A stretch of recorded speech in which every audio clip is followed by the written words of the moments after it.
देखिए, नॉर्मलाइजेशन तब किया जाता है ना जब एक दिन आप परीक्षा नहीं ले सकते हैं या नंबर ऑफ स्टूडेंट बहुत ज़्यादा हैं, तो कई अलग अलग बच्चों को अलग अलग क्वेश्चन दिया जाता है। जैसे बिहार है तो आप भागलपुर में अलग क्वेश्चन दे दें, बक्सर में अलग दे दें और सीवान जिला में अलग दे दें।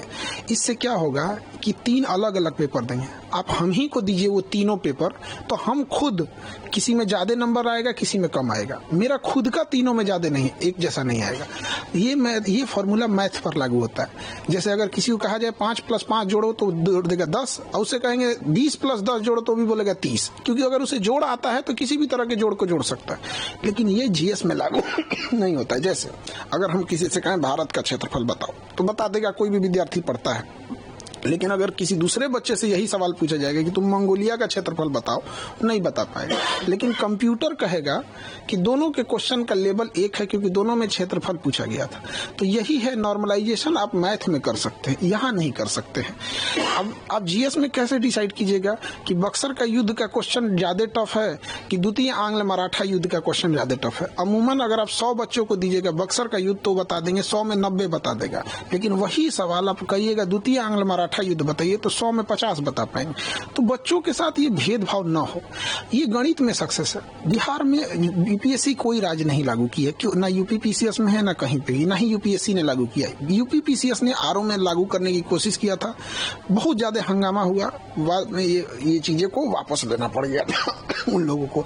तो आयोग को भी समझना चाहिए, जब यूपी में नहीं हुआ तो यहाँ क्यों लागू कर रहे हैं। दूसरा, केवल 5.25 लाख बच्चे फॉर्म भरे थे, तो भी कोई औचित्य नहीं बनता है। एक होता है कि आपके पास 1 करोड़ बच्चे फॉर्म भर दिए, आप एक दिन नहीं ले सकते हैं। जैसे रेलवे में नॉर्मलाइजेशन करने का एक ही कारण है कि उनके पास नंबर ऑफ स्टूडेंट ज्यादा है, बस यही। सिंगल शिफ्ट और ये जो एक ही पाली में एक ही क्वेश्चन पेपर वाला जो मसला है, उसके पीछे क्या रीजन है? देखिए, अब जैसे कि आयोग की ओर से कहा जा रहा है कि हम एक ही पाली में परीक्षा लेंगे। देखिए, एक ही पाली में परीक्षा लेने के बाद भी नॉर्मलाइजेशन हो सकता है। आप सिंगल पेपर लीजिएगा और अलग अलग जिले में अलग अलग क्वेश्चन दे दीजिएगा। दूसरा, एक सबसे बड़ा इसका कारण क्या है, आयोग खुद डिसाइड करता है वो किसका जवाब देगा, किसका जवाब नहीं देगा। उसे स्टूडेंट के टेंशन से कोई मतलब नहीं है। जैसे ये सितंबर में परीक्षा होने वाली थी, फिर बाढ़ वगैरह के कारण नवंबर गई, फिर दिसंबर गई। शुरुआत में एक नोटिफिकेशन जारी किया गया, पूरे अखबार में चलाया गया कि 38 जिले का क्वेश्चन अलग अलग रहेगा। ये 2 महीने से बीपीएससी के टीचर और स्टूडेंट एक मेंटल ट्रोमा से गुजर रहे हैं। पहली बार होगा 38 जिला का क्वेश्चन अलग अलग हो जाएगा। आयोग का कहना है क्या कि इससे पेपर लीक नहीं होगा। तो एक पेपर लीक एक समस्या जैसी भयावह है, वैसे ही नॉर्मलाइजेशन एक भयावह समस्या। अब हमसे कोई कहे कि आपका दाहिना आंख फोड़े कि बायां आंख फोड़े, काहे फोड़ोगे भाई? तो आप अपनी व्यवस्था सही रखिए, पेपर न लीक हो यहाँ पर। उसके बाद हुआ कि नहीं, 3 पेपर लेंगे। उसके बाद हम लोगों की मीटिंग भी बुलाई गई थी, तो उन्होंने हमें समझाया भी था कि देखिए नॉर्मलाइजेशन की प्रक्रिया ठीक है। हम लोगों ने कहा था ये मैथ के लिए ठीक है। अब जैसे साड़ी भारतीय ड्रेस है तो महिलाओं के लिए ठीक है। अब आप ये कहिएगा कि खान सर कह रहे हैं कि साड़ी एक भारतीय ड्रेस है तो क्या हम साड़ी पहन के हम घूमेंगे? आप समझिए, ये मैथ के लिए ठीक है, आईआईटी में लगाइए, हम वो पहले से लागू है, हम कहीं उसका विरोध नहीं कर रहे हैं। लेकिन जीएस के लिए लागू नहीं है यहाँ पर।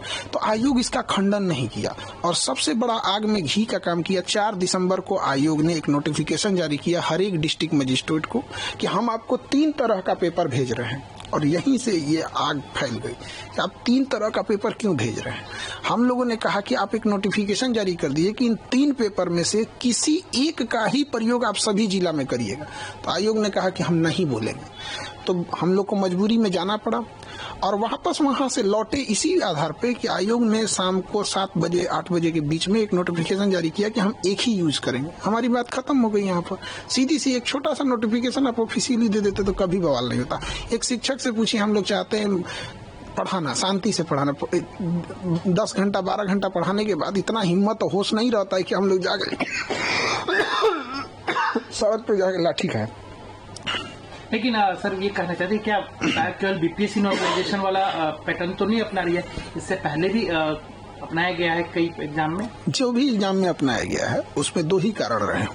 या तो उस एग्जाम में ज्यादातर प्रश्न साइंस या मैथ के रहे होंगे, जैसे आईआईटी हो गया, या फिर उस एग्जाम में 1 करोड़ से ज्यादा बच्चे बैठे होंगे, जैसे रेलवे हो गया। तो जब बच्चे ज्यादा बैठ जाते हैं तो वहां मजबूरी के कारण लेना पड़ता है। क्योंकि किसी राज्य की क्षमता नहीं है कि 1 करोड़ परीक्षा एक दिन में करा ले। और साइंस और मैथ में है कि वो नॉर्मलाइजेशन साइंस मैथ के लिए बना ही है। हमारे यहाँ ये दोनों चीज़ नहीं है। ना ही हमारे बीपीएससी में 1 करोड़ बच्चे, 4.5 लाख बच्चे, 5.5, उसमें भी एग्जाम कितना दिए हैं, 3.5 लाख। तो आयोग के पास एक अनुभव होना चाहिए कि जितने फॉर्म भरते हैं वो सारे एग्जाम नहीं दे देते हैं। और दूसरा, हमारे यहाँ जीएस भी नहीं है।